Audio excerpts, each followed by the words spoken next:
phố bắn pháo hoa luôn á. Vui quá à.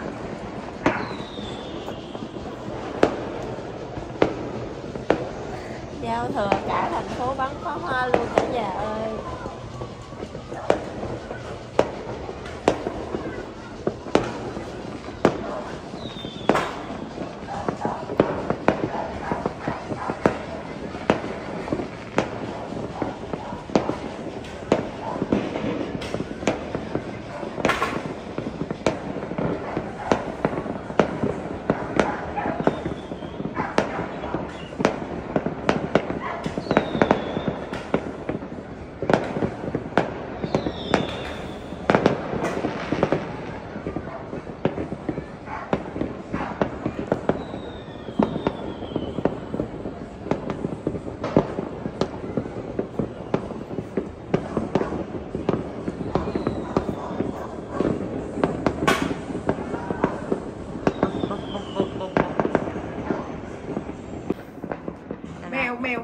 Mèo con bắn pháo hoa bên đập xe này cả nhà mình.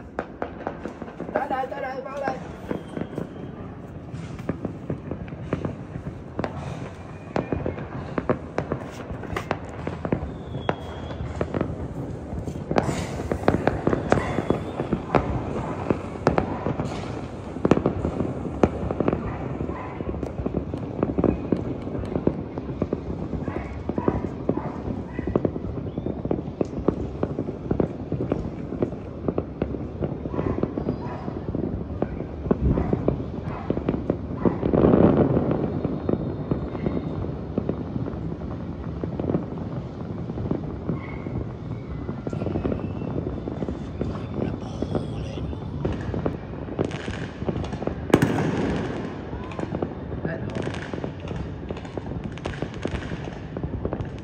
Đây là pháo hoa ở đằng xe nghe,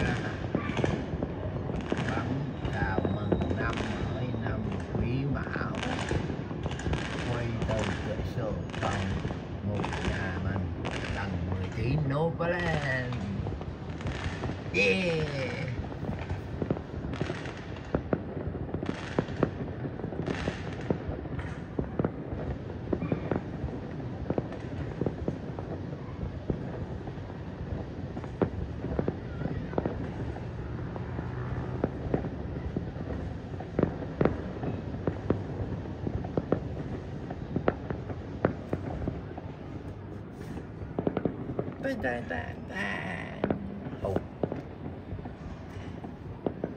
Chúc cả nhà mình một năm con mèo thắng lời, dồi dào sức khỏe.